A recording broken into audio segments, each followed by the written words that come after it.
ओम नमोरियंताणं नमो सिद्धाणं नमो आर्याणं नमो वज्रायाणं नमो लोहे सव्वसाहुणम्। मंगलम भगवान वीरो मंगलम गौतमो गणे मंगलम कुंद कुंदार्यो जैन धर्मोस्तु मंगलम। ओंकार बिंदु संयुक्तम नित्यं जायन्ति योगिना कामदं मोक्षदं चैव ओंकाराय नमो नमः। अहो उपकार जिनवर्णो कुंदनो ध्वनि दिव्यनो चीन कुंद ध्वनि आप्या अहो आगुर काननो तुच्छ ज्ञान ध्यान नो रंग अमया दर्श रहो ओ शिव पद तक तुझ संग माता हाथ ग्रह। ये प्रवचन सार नाम का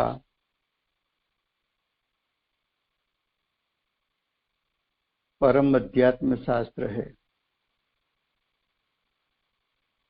भगवत कुंकुंदाचार्य देव मांगलिक करके प्रतिज्ञा में कहा था कि विशुद्ध दर्शन ज्ञान जिसमें मुख्य है, ऐसा साम्य यानी सम्यक चारित्र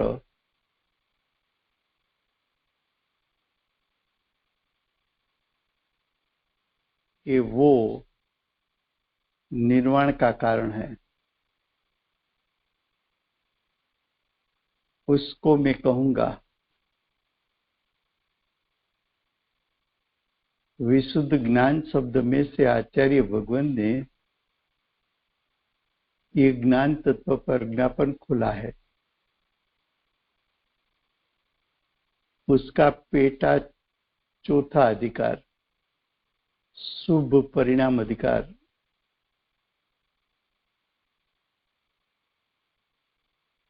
उसकी गाथा 86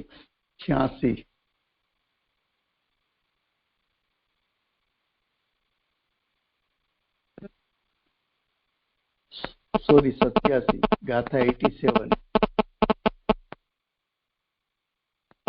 87 गाथा में ऐसा कहा कि जिनेंद्र भगवान ने 6 द्रव्यों की व्यवस्था किस प्रकार है वो दिव्य ध्वनि में सुनाई है। ये जो 6 द्रव्य है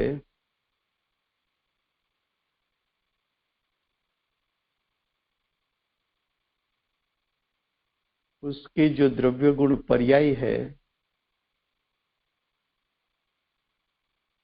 उसको अर्थ कहा और ऐसा कहा कि द्रव्य का सत्व गुण और पर्याय है, ये विषय चलता है। उसका भावार्थ 87 गाथा का भावार्थ।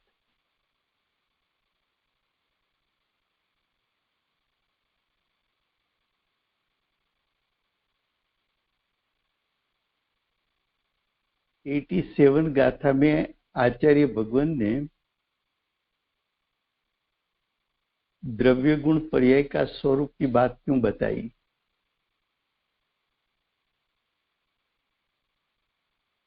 क्योंकि अगली गाथा में आचार्य भगवान ने ऐसा कहा था कि जिनेन्द्र भगवान ने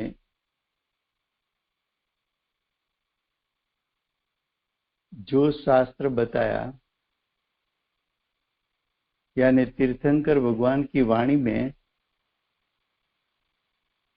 जो बात आई,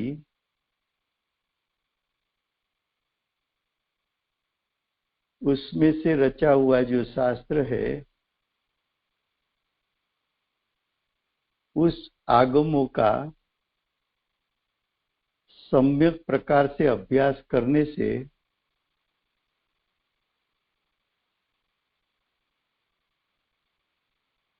मोह का क्षय हो जाता है, मोह का नाश हो जाता है।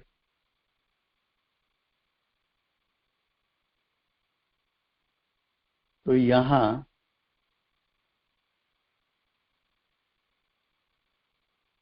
जिन शास्त्रों का अर्थ है तीर्थंकर भगवान की वाणी में पंचास्तिकाई जब चलता था, तो पंचास्तिकाई की दूसरी गाथा में आचार्य भगवत ने प्रतिज्ञा की। क्या प्रतिज्ञा की थी? तो कि 4 गति का नाश करना है और निर्वाण की प्राप्ति करनी है, तो तीर्थंकर भगवान की वाणी सुन और शुद्ध जीवास्तिकाय का आश्रय ले। वहां तीर्थंकर भगवान की वाणी सुन ऐसा कहा था। यहाँ वही आचार्य भगवान, उसने ऐसा कहा कि मोह का क्षय करना है,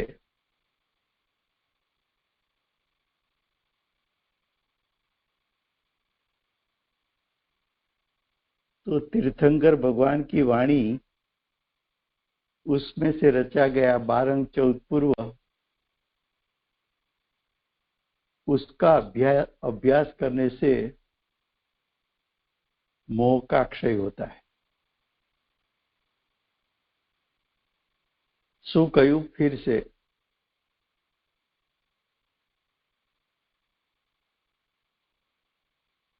86 ગાથામાં આચાર્ય ભગવંતે એમ કહ્યું હતું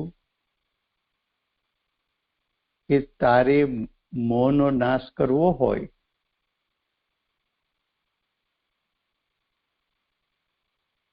તો જીન શાસ્ત્રોનો सम्यक प्रकारे એટલે કે યથાર્થ પ્રકારે અભ્યાસ કર। જીન શાસ્ત્રોનો અભ્યાસ એ મોક્ષય કરવાનો ઉપાય છે, એવું કહ્યું હતું।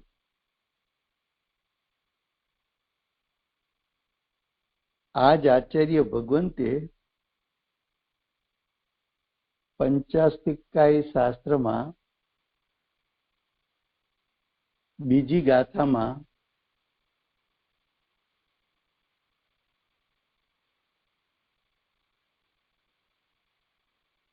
प्रतिज्ञा करता समय एम कहूं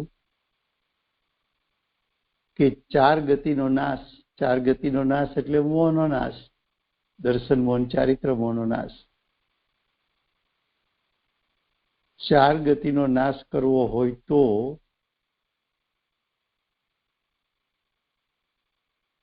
तीर्थंकर भगवाननी वाणी सांभळ અને શુદ્ધ જીવાસ્તિકાયનો આશ્રય લે। એ જ વાત આચાર્ય ભગવંતે અહીંયા કરી છે કે तीर्थंकर भगवाननी वाणी छूटी, गणधरे 12 अंग 14 પૂર્વની રચના કરી। એ 12 અંગ 14 પૂર્વમાં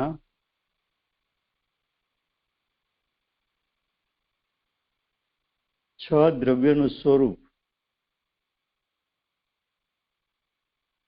એટલે કે વિશ્વનું સ્વરૂપ. વિશ્વમાં દ્રવ્ય ગુણ પર્યાય સિવાય બીજું કંઈ નથી.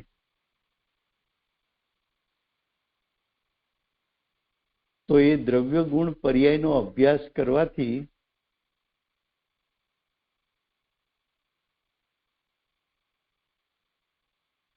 દ્રવ્ય ગુણ પર્યાયનું યથાર્થ જ્ઞાન અને શ્રદ્ધાન કરવાથી સમ્યક દર્શન સમ્યક જ્ઞાનની પ્રગટતા થાય છે. જો શું કહ્યું? ભાવાર્થ 86 ગાથામાં કહ્યું હતું કે જીન શાસ્ત્રોનો સમ્યક અભ્યાસ. જીન એટલે મોહ રાગ દ્વેષ રહિત, એટલે કે તીર્થંકર.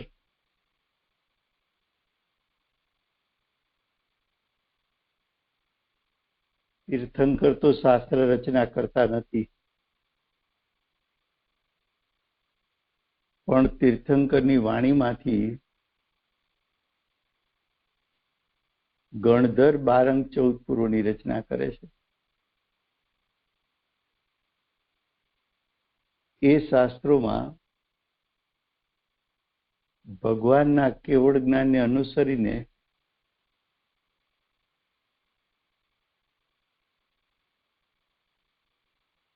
એટલે કે તીર્થંકર પરમાત્માએ કેવળ જ્ઞાન દ્વારા જે વિશ્વનું સ્વરૂપ જાણ્યું છે કે આખું વિશ્વ દ્રવ્ય ગુણ પર્યાયથી ભરેલું છે.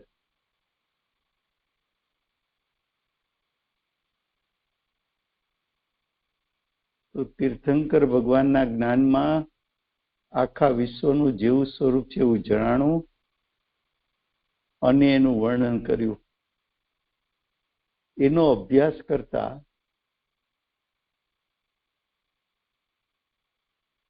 દર્શન મોહનો ક્ષય થાય છે, ચારિત્ર મોહનો ક્ષય થાય છે. તારે મોહનો નાશ કરવો હોય તો તત્વ વિચાર કર. કર વિચાર તો પામ. અમૂલ્ય તત્વ વિચાર, જેનું બીજું મૂલ્ય ન થઈ શકે.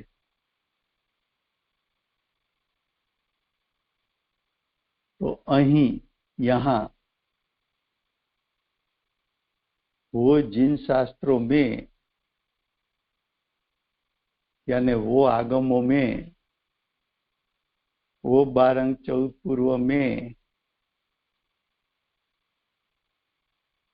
पदार्थों की, पदार्थों यानी षड्द्रव्य की क्या प्रकार से व्यवस्था कही है, भगवान ने जिस प्रकार से द्रव्य गुण पर्याय की व्यवस्था कही हो वो व्यवस्था यहाँ संक्षेप में कहने में आता है.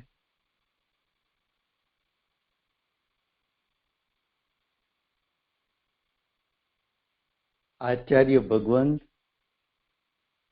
साक्षात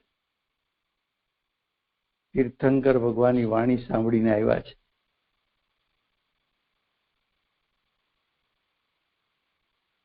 તો એમણે કહ્યું કે જીનેન્દ્ર દેવે કહ્યું છે કે અર્થો એટલે પદાર્થો અને પદાર્થો એટલે દ્રવ્ય ગુણ, દ્રવ્યો ગુણો અને પર્યાયો. દ્રવ્યો એટલે જાતિ અપેક્ષાના 6 દ્રવ્યો.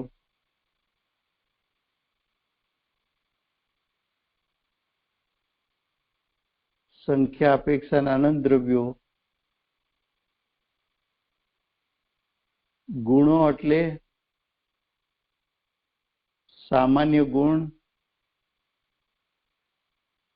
વિશેષ ગુણ અને અસાધારણ ગુણ.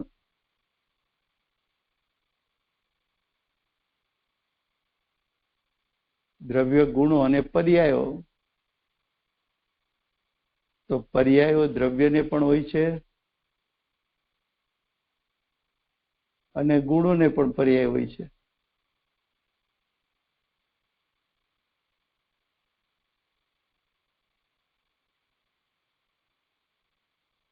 क्या कहा कि जिनेन्द्र देव ने साक्षात तीर्थंकर परमात्मा महाविद्य क्षेत्र में प्रथम तीर्थंकर सिमंदर भगवान बिराजे छे.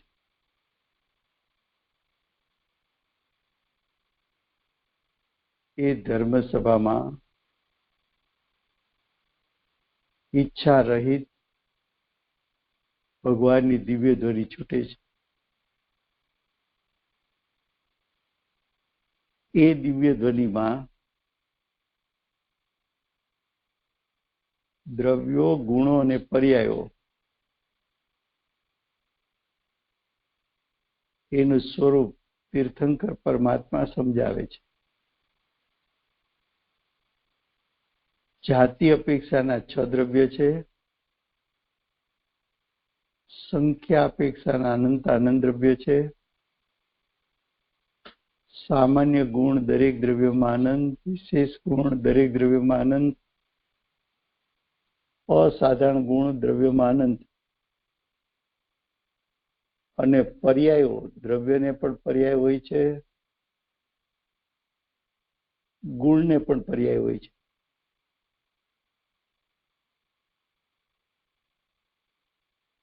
દ્રવ્ય પર્યાય એટલે असमान जाति द्रव्य पर्याय ने द्रव्य पर्याय कहेवाय अने जीव द्रव्यनी पर्याय कहो तो आश्रव बंध संवर निद्रा मोक्ष रूपे परिणम अथवा आत्मा बहिरात्मा अंतरात्मा ने परमात्मा बहिरात्मा अज्ञानी अंतरात्मा 4 થી 6 गुणस्थान 7 गुणस्थान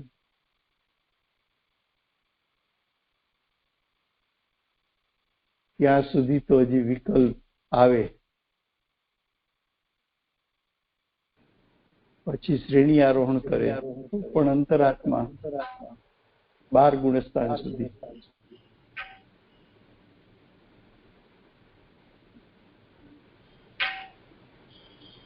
13મા ગુણસ્થાને ભાવ મોક્ષ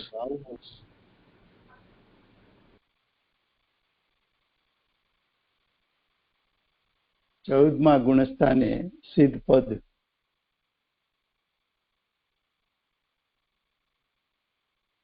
तो ज्ञानीए द्रव्यो गुणों ने पर्यायो एक केवल ज्ञान में जाण्यु अने पछी एम कह्युं के सिवाय विश्व में काई नथी. द्रव्य गुण पर्याय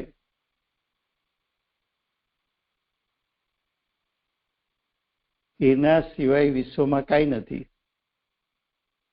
हवे आगे कहते हैं और ये 3 में गुणों और पर्यायों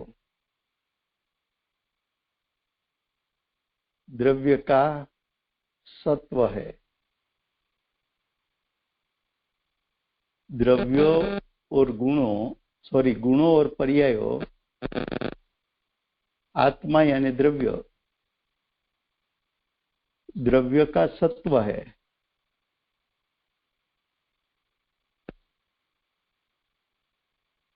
विश्व में और कुछ नहीं है. जो गुण पर्याय है वो जो आत्मा का सत्व है उसको द्रव्य कहते हैं. तो इस प्रकार किसी द्रव्य के गुण किसी द्रव्य के पर्यायों अन्य द्रव्य के गुणों और अन्य द्रव्य के पर्याय रूप अंश से भी होते नहीं क्या कहा? देखो, जो ये बात है उससे मोह क्षय होता है। फिर से ध्यान से सुनना।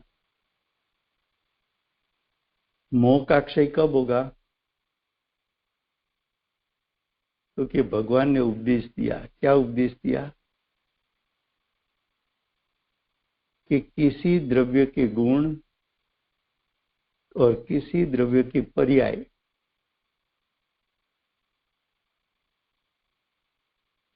अन्य द्रव्य के गुण रूप और अन्य द्रव्य के पर्याय रूप अंश मात्र भी हो सकती नहीं है। ये बात को आप ठीक से समझो तो मोह का क्षय हो जाता है। कैसे?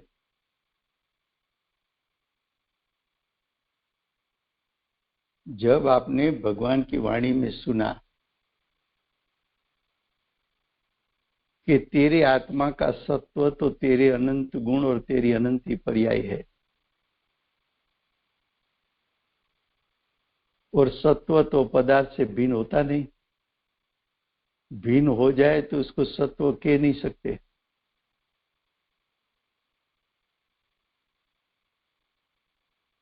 इतना निर्णय कर कि तेरे द्रव्य में है क्या और दूसरे द्रव्य में है क्या। तेरे द्रव्य में तेरे अनंत गुण, तेरे द्रव्य में पूर्व की अनंत पर्याय, भविष्य में आने वाली अनंत पर्याय,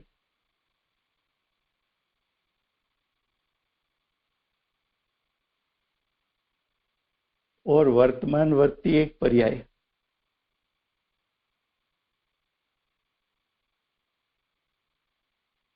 क्या कहा?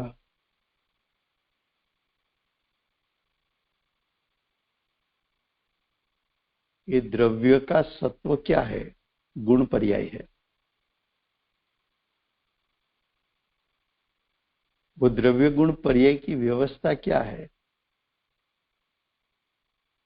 तो कि मेरे द्रव्य में अनंत गुण और अनादि से अनंत काल की पर्याय है।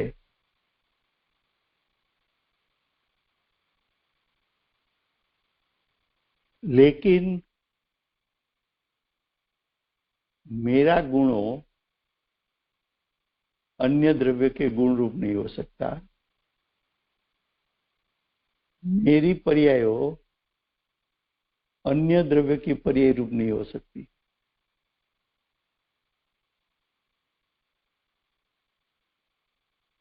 जब अज्ञानी को मालूम पड़ा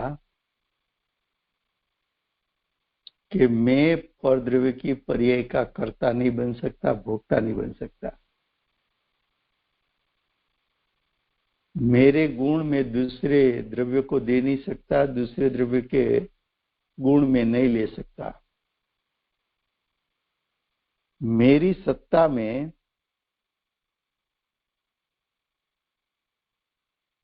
जो अनंत गुण है वो बिखर कर अलग नहीं हो सकते, और मेरी वर्तमान वर्ती एक समय की पर्याय भी मेरे द्रव्य की सत्ता को छोड़ नहीं सकती।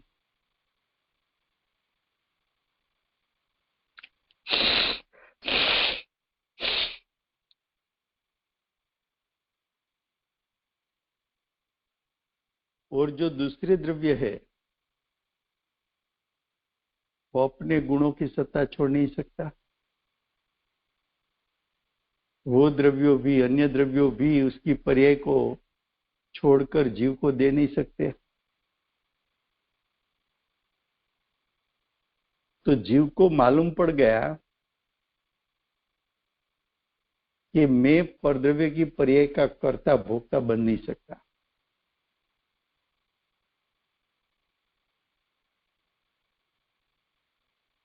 अगर मैं पर का कर्ता भोक्ता नहीं हो सकता तो जीव ने पर का लक्ष्य छोड़ दिया।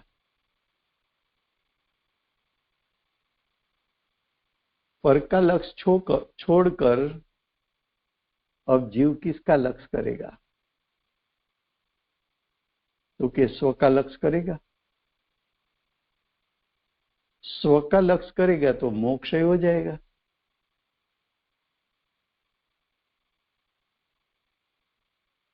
ख्याल में आता है? मोक्ष ही करने का उपाय क्या? तो कि पहले सठ द्रव्य गुण पर्याय, उसका सही श्रद्धान और ज्ञान कर।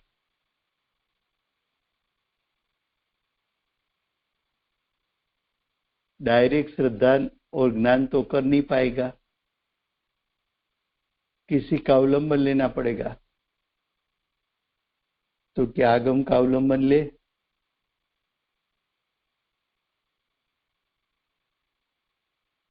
आगम का अवलंबन लेकर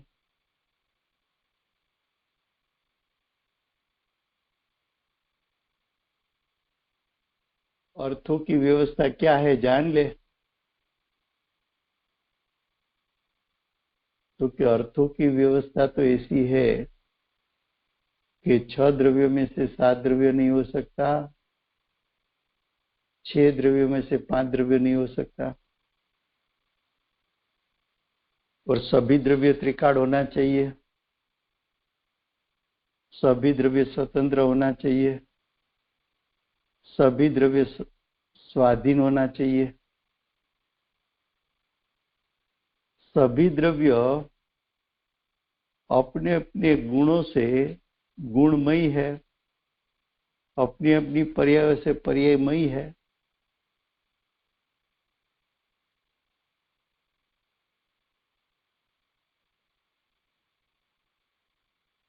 तो सब द्रव्य अपनी अपनी पर्यायमयी है, सब गुण अपनी अपनी पर्यायमयी है।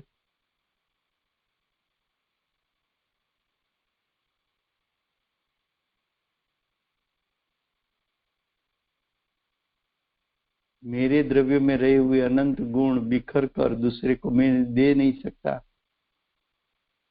मेरी वर्तमान एक समय की पर्याय मेरे द्रव्य के साथ जो अभेद है उसको मैं दूसरे को दे नहीं सकता और ले भी नहीं सकता।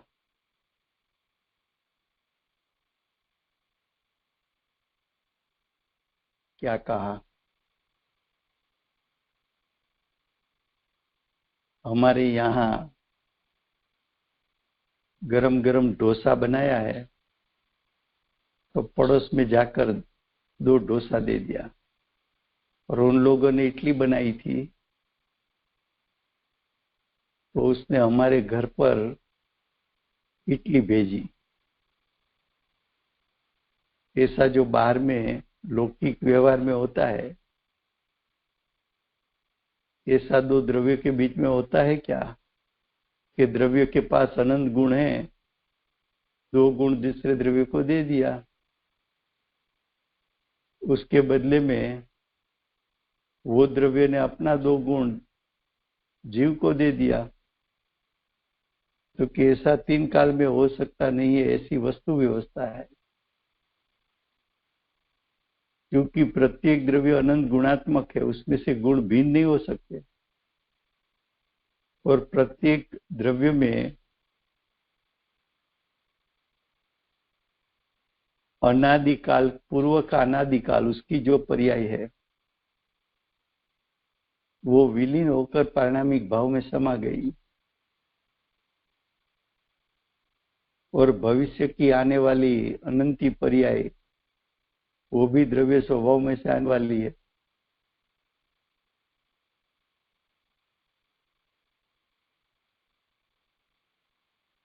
लेकिन मेरे में अनंत गुण होते हुए भी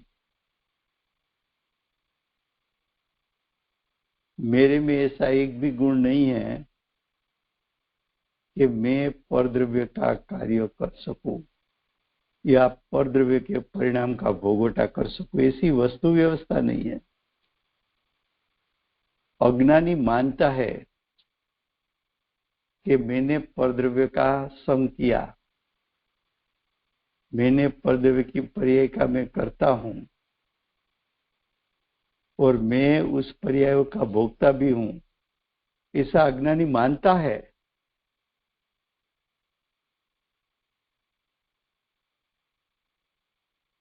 लेकिन वास्तव में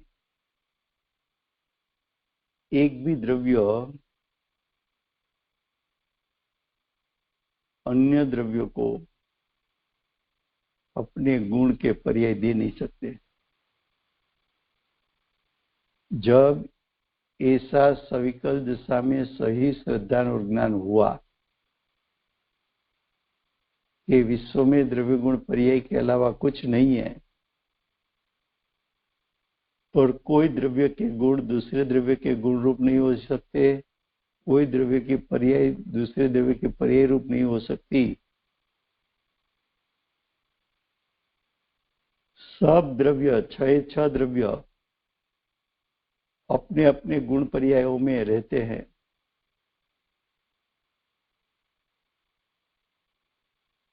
जब ये वस्तु व्यवस्था मालूम पड़ी तो अज्ञानी जीव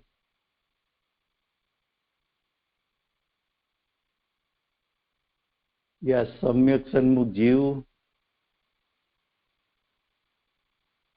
पर द्रव्य का लक्ष्य छोड़कर और द्रव्य के परिणाम का मैं करता हूं ये लक्ष्य छोड़कर, और द्रव्य के परिणाम का मैं भोगता हूं ये लक्ष्य छोड़कर वहां लक्ष्य छोड़ दिया, तो अब लक्ष्य किसका करेगा उपयोग?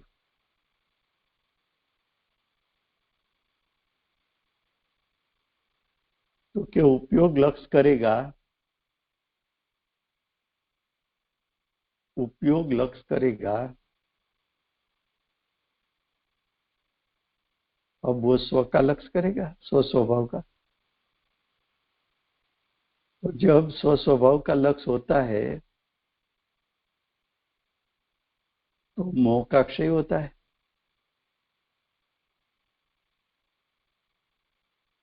इसलिए कहा कि प्रत्येक द्रव्य अपने अपनी गुण पर्याय में रहता है। ऐसी पदार्थों की स्थिति मोक्ष में कारणभूत बनती है, यानी निमित्त कारण बनती है, यानी निमित्त भूत होती है। तो जो पवित्र जिन आगम है, पवित्र जिन शास्त्र है, पवित्र यानी वितराग, जिस शास्त्र की रचना की वो रचना का कर्ता भी वितराग है। शास्त्र की वाणी में भी वितरागता है, और शास्त्र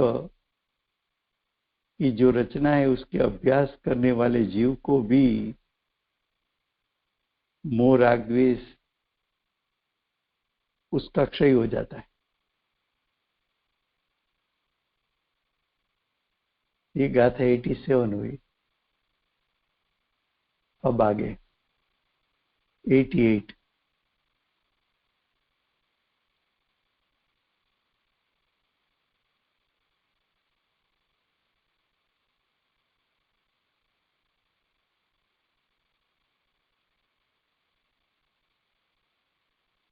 गाथा 87 का हेडिंग है अब।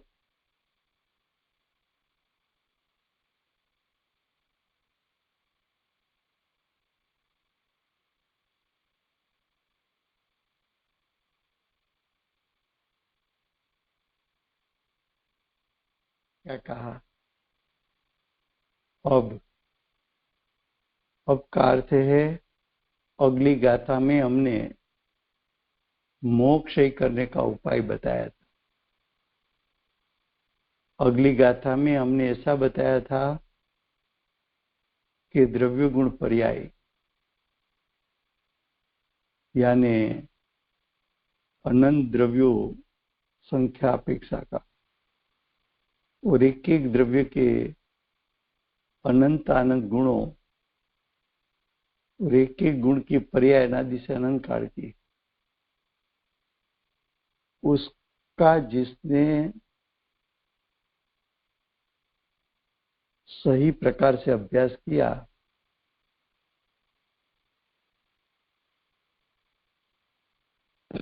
ऐसे जीवों को मोह का क्षय हो जाता है। ऐसा अगली गाथा में कहा था। उसके बाद इस प्रकार मोक्ष का उपाय भूत, मोक्ष के क्षय का उपाय किसने बताया?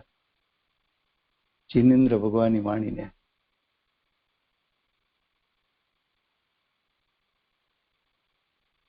क्योंकि जिनेन्द्र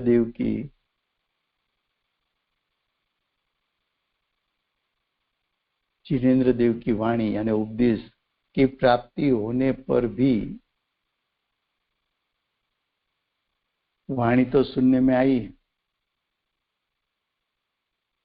लेकिन आत्मा का प्रयोजन सिद्ध करने का पुरुषार्थ नहीं उठाया, तो उसको क्या प्राप्त होगा? तो क्या नहीं होगा?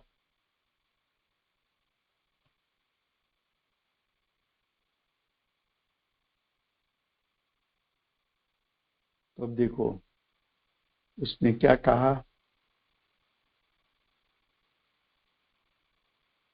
कि पुरुषार्थ अर्थ क्रियाकारी है।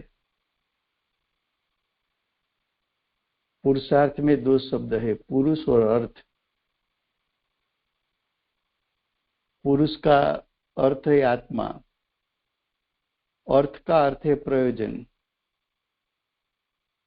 पुरुषार्थ यानी आत्मा का प्रयोजन, अर्थ क्रियाकारी है।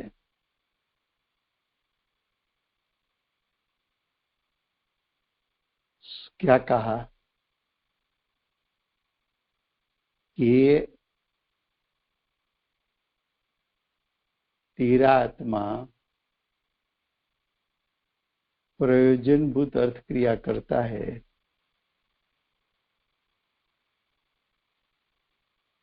तो मोह, दर्शन मोह का क्षय और चारित्र मोह का क्षय हो सकता है। तो प्रयोजनभूत अभ्यास करना वो प्रयोजन क्रियाकारी है, यानी प्रयोजनभूत है। इसलिए पुरुषार्थ करते हैं।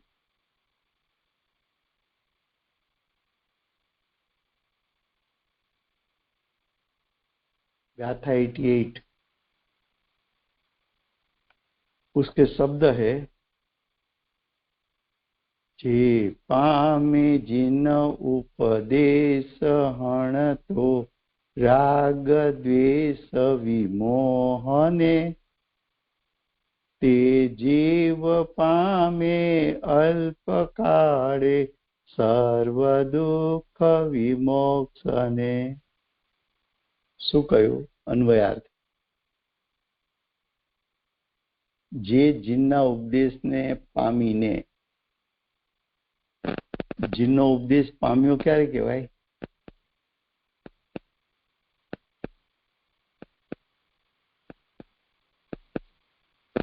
તો કે જીનનો ઉપદેશ પ્રાપ્ત કર્યો ત્યારે કહેવાય કે પોતે મોહ રાગ દ્વેષ રહિત થાય તો। જીનનો ઉપદેશ સાંભળ્યો ક્યારે કહેવાય? તો કે આત્મા પ્રયોજનભૂત પુરુષાર્થ કરીને પ્રયોજનની પ્રાપ્તિ કરી લે તો।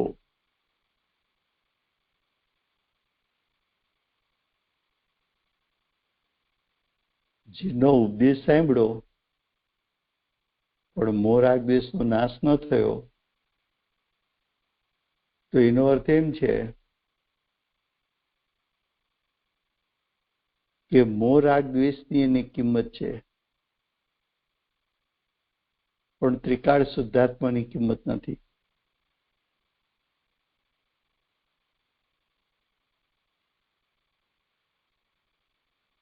તો અહીંયા શું કીધું? જે તીર્થંકરના ઉપદેશને પામીને મોહ રાગ દ્વેષને હણે છે. મોહ એટલે દર્શન મોહ, રાગ દ્વેષ એટલે ચારિત્ર મોહ, એને નષ્ટ કરે છે અને અલ્પકાળમાં સર્વ દુઃખથી મુક્ત થયા છે.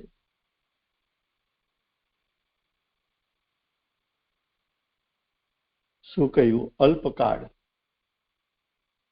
અંતમુહૂર્ત કાળમાં સર્વ દુઃખથી મુક્ત થવું. સર્વ દુઃખથી મુક્ત ક્યારે કહેવાય? નિર્વિકલ્પ દશા પ્રગટાવે તો.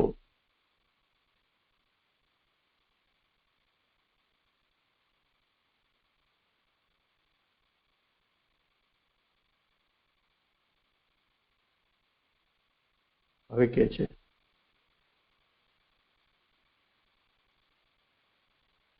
સર્વ દુઃખથી મુક્ત થાય છે એમ કયો કે ચાર ગતિથી મુક્ત થાય છે? બંને વાત એક જ છે.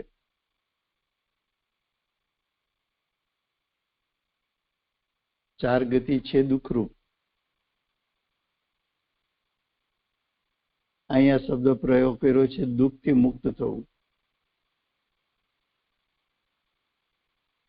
આજ આચાર્ય ભગવંતે પંચાસ્તિકાઈમાં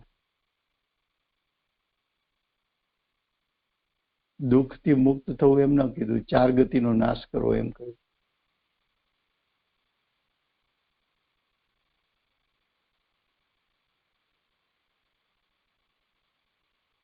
અહીંયા આચાર્ય ભગવંતે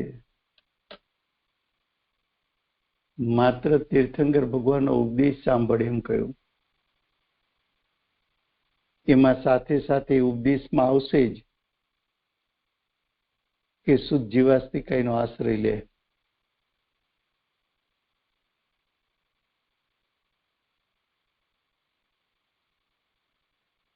પંચાસ્તિકાએ એમ કીધું હતું કે ચાર ગતિનો નાશ કરવો હોય તો અને નિર્વાણની પ્રાપ્તિ કરવી હોય તો તીર્થંકર ભગવાનની વાણી સાંભળ. એ જ વાત અહીંયા કહે છે. જીનનો ઉપદેશ એટલે શું? તીર્થંકર ભગવાનની વાણી. ચાર ગતિનો નાશ એટલે શું? મોહ રાગ દ્વેષનો નાશ.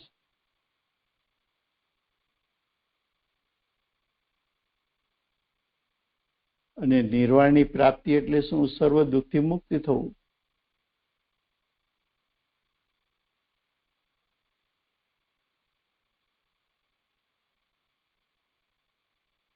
હવે ટીકા. આ અતિ દીર્ઘ સદા ઉત્પાતમય, ઉત્પાતમય એટલે આકુળતામય,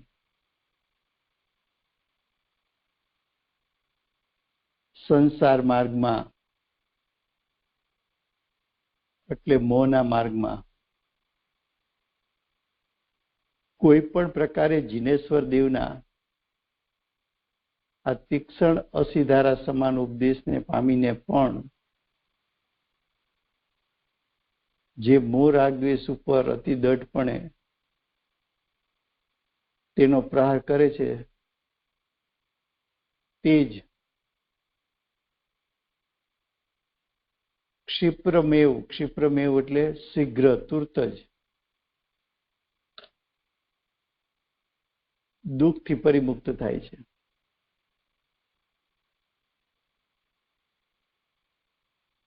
શું કહ્યું? કે તીર્થંકર ભગવાનની વાણી કેવી છે? તો કે તીર્થંકર ભગવાનની વાણી હથિયારનું વજ્ર હોય અને એ વજ્ર પણ તીક્ષ્ણ ધારવાળું હોય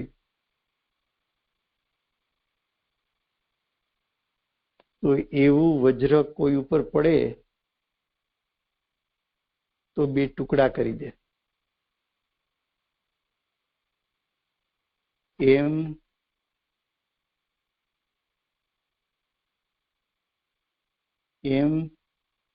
તું ચાર ગતિમાં રખડે છે અને ભગવાનની વાણી તને સાંભળવા મળે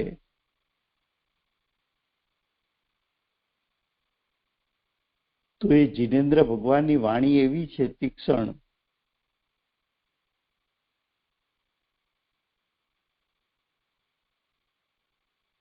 એ તીક્ષ્ણ ધારથી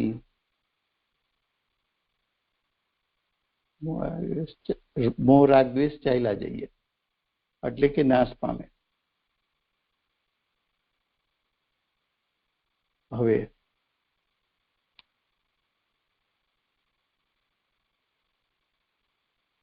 क्या कहा फिर से हिंदी में, ये अति दीर्घ એટલે अनादिकाल से संसार चला आता है, अनादिकाल से आकुलतामय संसार मार्ग चला आता है. अनादिकाल से जीव दुखी है, उसके लिए शब्द प्रयोग किया ये अति दीर्घ. सदा उत्पातमय, उत्पातमय એટલે આકુલતામય, सदा उत्पातमय. अनादिकाल से हम सब अज्ञानी जीव ने क्या किया, अनादिकाल से आकुलता सहन की.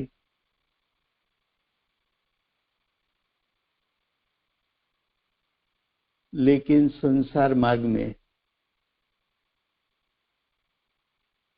किसी प्रकार से, किसी प्रकार का अर्थ क्या कि भगवान की वाणी सुनने मिले या तो गणधर रचित 12 अंक 14 पूर्व पढ़ने के लिए मिले या तो गणधर की परंपरा में आचार्य उपाध्याय साधु और सम्यक दृष्टि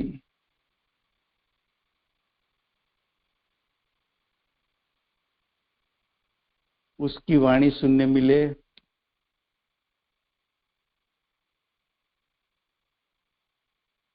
तो ये जो वाणी है वो इतनी तीक्ष्ण धार वाली है कि तेरे आत्मा और शरीर के बीच में भेदरूप श्रद्धा और ज्ञान करा दे. तेरा आत्मा का शुद्ध स्वभाव और वर्तमान पर्याय में उत्पन्न होता विभाव उसके बीच में भेदरूप श्रद्धा और ज्ञान करा दे.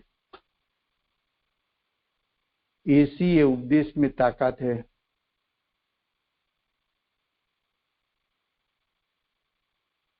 ये उपदेश के कारण तेरे मोह राग द्वेष पर ज्ञानी प्रहार करेंगे, दृढ़पणे प्रहार करेंगे तो तुरंत समस्त दुख की परिमुक्ति हो जाती है. यानी दुख बधा प्रकार का, सब प्रकार का दुख का नाश हो जाता है.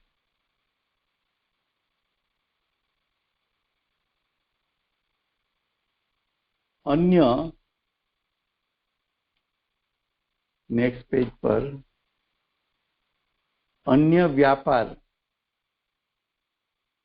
यानी अन्य क्रिया, बाह्य क्रिया समस्त दुख से परिमुक्त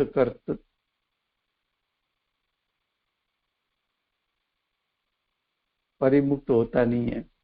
क्या कहा,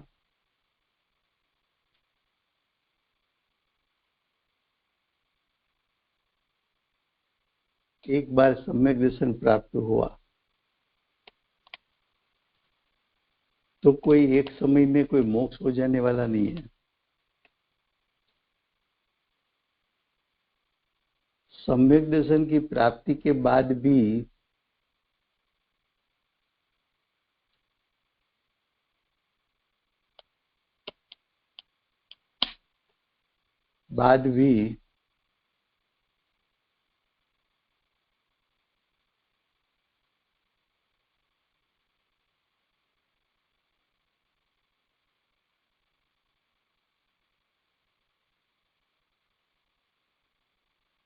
सम्यक दर्शन ज्ञान चारित्र प्रकट करने के बाद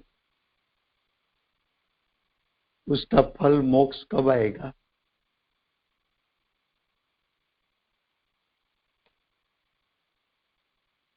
तो कि जब तक तुम श्रेणी आरोहण का पुरुषार्थ न करे तब तक नहीं आएगा।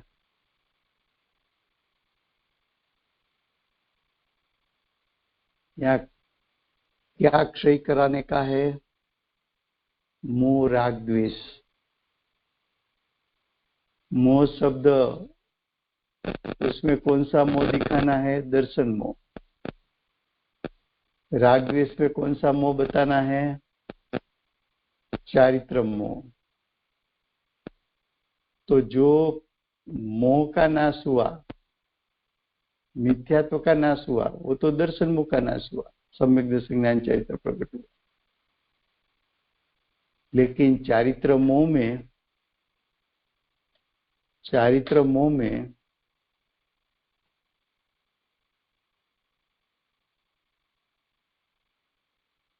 अप्रत्याख्यान प्रत्याख्यान संयोजन का राग द्वेष तो सम्यक दृष्टि को होता है। उसका क्षय करने में क्रम तो लगेगा।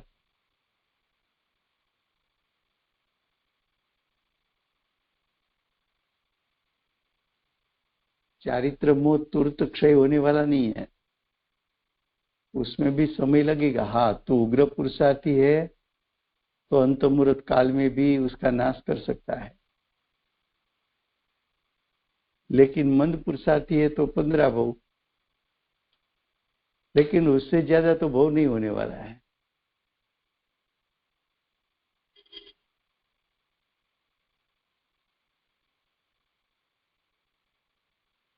ख्याल में आता है?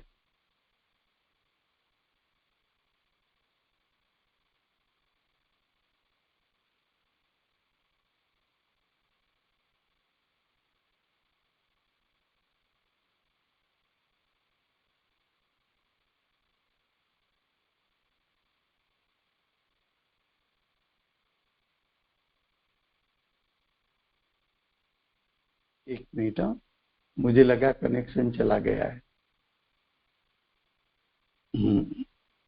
अब देखो, दृष्टांत देता है। समस्त दुख से परिमुक्त होता नहीं। अब आगे, हाथ में तलवार वाला मनुष्य की माफी, वो दृष्टांत जो दिया उसका विस्तार पंडित जी ने ब्रेकेट में किया। જેમ મનુષ્યના હાથમાં તીક્ષ્ણ તલવાર હોવા છતાં પણ જો તે મનુષ્ય શત્રુઓ ઉપર અતિ જોરથી તેનો પ્રહાર કરે છે તો તે શત્રુ સંબંધી દુઃખથી મુક્ત થાય છે, અન્યથા નહીં।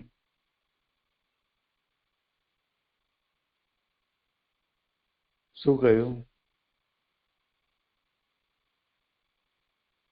कि आपके पास हथियार है, आपके पास आगम अभ्यास करने के लिए 5 शास्त्र है वर्तमान में। तो ये 5 शास्त्र में भी ऐसी ताकत तो है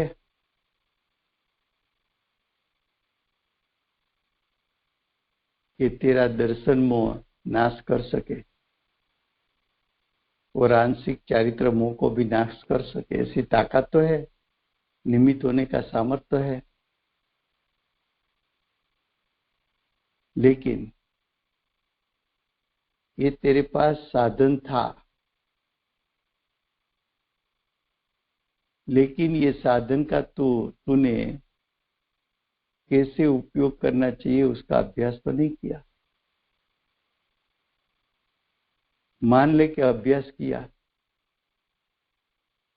मान ले कि तेरे हाथ में ये शास्त्र सब समझ भी लिया,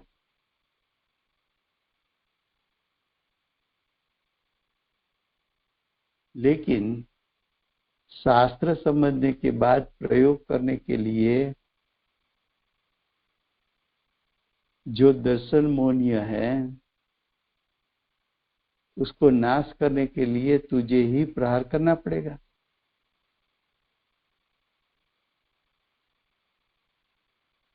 अगर तू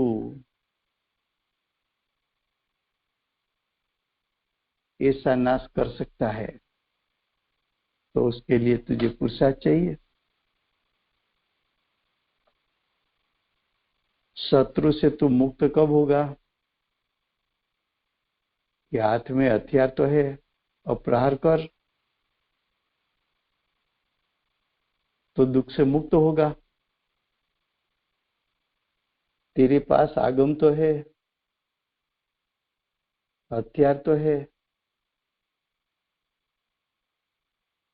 उसमें तीक्ष्णता तो है, अब प्रहार कर तो जीव और शरीर की भिन्नता हो जाएगी।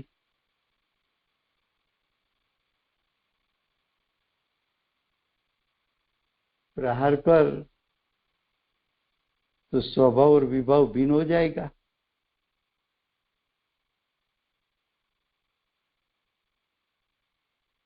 अगर तुझे भेद रूप श्रद्धा और ज्ञान करना है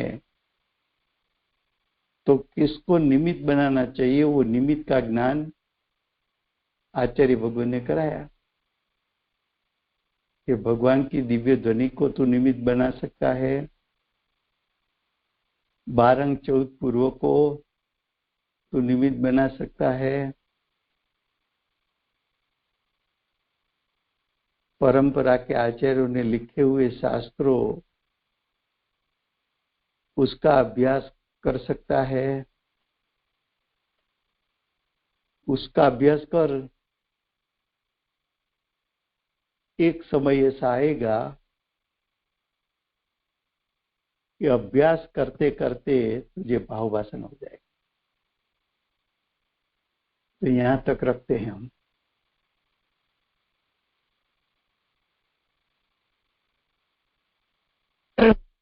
વેરી મચ રાજુભાઈ. મારે પ્રશ્ન હતો રાજુભાઈ કે આપણે જે બધું રેકોર્ડિંગ કરીએ છીએ એ થોડા દિવસ માટે જ હોય છે ભાઈ, કે પછી રહેતું નથી? કારણ કે અબાઉટ 10 દિવસ પહેલાનું કઈ રેકોર્ડિંગ મારે એકવાર પાછું જોવું હતું તો એ મળ્યું નહીં, મને કીધું કે હવે નથી. એટલે આપણે શું કરીએ છીએ કે જેમ માનો કે 50 થી કઈ પૂરું થયું ને જી, તો એને હાર્ડ ડિસ્કમાં આપણે લઈ લીધું. Okay okay. બીજું કે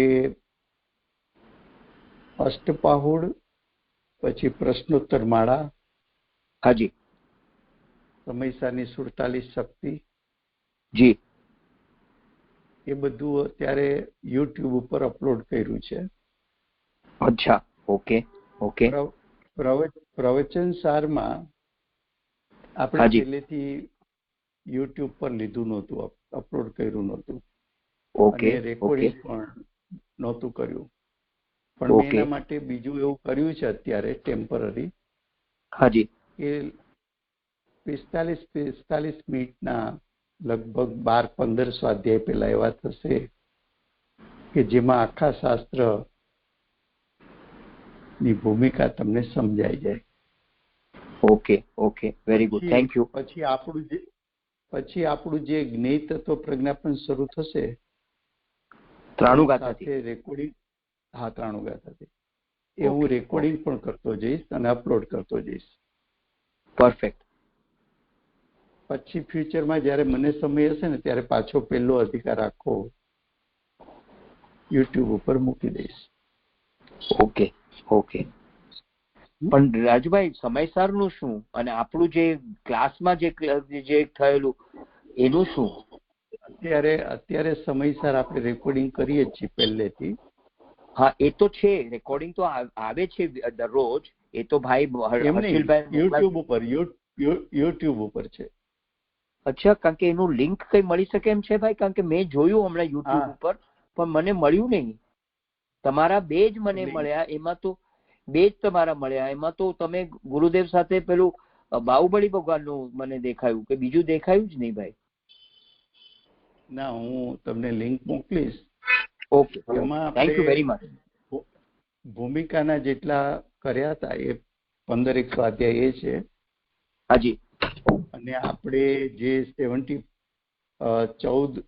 14મી ગાથા શરૂ થાય છે હાજી ત્યાં સુધીના ટોટલ ભૂમિકાથી 14મી ગાથા સુધીના 74 અવર્સ 74 કલાક રેકોર્ડિંગ થયું છે. વાવ. અને એ યુટ્યુબ ઉપર મૂક્યું છે. તો પ્લીઝ મને લિંક મોકલાવશો ભાઈ? Thank you very much. અને બીજું એ છે કે ક્યારેક છે ને ડિસ્ટર્બન્સ ને કારણે ક્યારેક ચાલુ સ્વાધ્યાય રેકોર્ડિંગ કરતા હોય ને ત્યારે કટ થતું હોય છે. માનો કે 50 નંબરનું પ્રવચન છે, કટ થયું તો માનો કે 2 વખત કટ થયું તો મેં એને નંબર આપ્યા હોય 50A, 50B, 50C. ઓકે. એટલે કટ થયા પછી પાછું હું રેકોર્ડિંગ શરૂ કરું એટલે કોઈક વખત વચ્ચે મારે 1 મિનિટ એમ રોકાઈ જવું પડતું હોય છે. Okay. Thank you very much Rajubhai. જો એ મળી શકે લિંક તો બહુ જ મહેરબાની થશે ભાઈ. Thank you. હું લિંક છે ને એ મૂકું છું ને તમને પર્સનલી પણ મોકલું. Thank you very much Rajubhai. Thank you very much. Thank you ભાઈ. Thank you. ઉપર રાજુભાઈ, આ પ્રવચન સારની લિંક હોય તો મોકલજો ને. પ્રવચન સારમાં શું છે કે વાંથી મલાડથી મહેશભાઈ રેકોર્ડિંગ કરે છે ને એ લગભગ 100 કલાકનું રેકોર્ડિંગ થાય એટલે હાર્ડ ડિસ્ક ઉપર લઈ લે છે. એટલે એમાં તમને ખાલી ઓડિયો જોવા મળે પણ તમને વિડીયો નથી એમાં. ના, વિડીયો નહીં. એટલે 22 તારીખનું આપણું જે પ્રવચન હતું ને, આપણો સ્વાધ્યાય એ મિસ થઈ ગયો છે. હવે એ ખોલીએ છે ને તો એમાં એટલે જતું રહ્યું એમ બતાવે છે. હા, એટલે એમાં ક્યારેક એવું થાય કે એમને રેકોર્ડિંગ ચાલુ કર્યું કોઈ કારણસર રેકોર્ડિંગ ન થયું તો એ નહીં હોય. ના, રેકોર્ડિંગ તો હતું. રેકોર્ડિંગ તો એમણે મોકલેલું હતું પણ આટલા દિવસ થયા ને એટલે એમાંથી નીકળી ગયું છે આપણા મોબાઈલમાંથી. ઓકે. ના, એ તમારા મોબાઈલમાં બરોબર જેટલા રેકોર્ડિંગ મોકલે ને ના એટલે એને એના મોબાઈલમાંથી મેસેજ જે કર્યો હોય એ પોતાના મોબાઈલમાંથી કાઢી નાખે એટલે તમારામાં પછી. એટલે અમે લોકો શું કરીએ છીએ, કોઈ જયારે ન સંભળાણું હોય ને એટલે અમે તો તરત રેકોર્ડ જ કરી નાખીએ છીએ, અમારામાં ડાઉનલોડ જ કરી નાખીએ છીએ. પણ આ એક રહી ગયું હતું તો હવે નથી મળતું 22 તારીખનું. હા, તો આપણે મહેશભાઈને વાત કરવું પડશે. હા, એટલે જો મળે તો એ આખી લિંક છે આપણી એટલે એનું. હા, થેન્ક યુ. કોણ જય બોલાવે છે? હિનાબેન જય બોલાવો. હિનાબેન જય બોલાવો.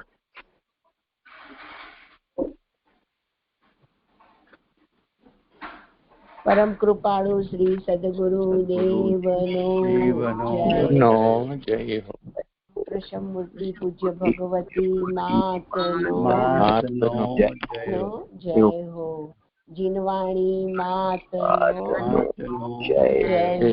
સત્ય સનાતન દિગંબર જૈન ધર્મનો જય હો. સુવર્ણપુરી તીર્થ ધામનો જય હો. વિજય ક્ષેત્રના ભાવિ તીર્થંકર સૂર્યકીર્તિ ભગવાનનો જય હો. માતાજીનું જ્ઞાન બોલે સૂર્યકીર્તિ ભગવાનનો જય જયકાર. બાહુબલી મુનિરાજનો જય. જંબુદ્વીપમાં વિરાજમાન સર્વ જીનેન્દ્ર ભગવંતોનો જય. Jinendra Rajubhai, thank you. જય જિનેન્દ્ર. જય જીનેન્દ્ર. થેન્ક યુ રાજુભાઈ, બધાને જય જીનેન્દ્ર. Thank you. જય જીનેન્દ્ર. જય જિનેન્દ્ર. જય જિનેન્દ્ર.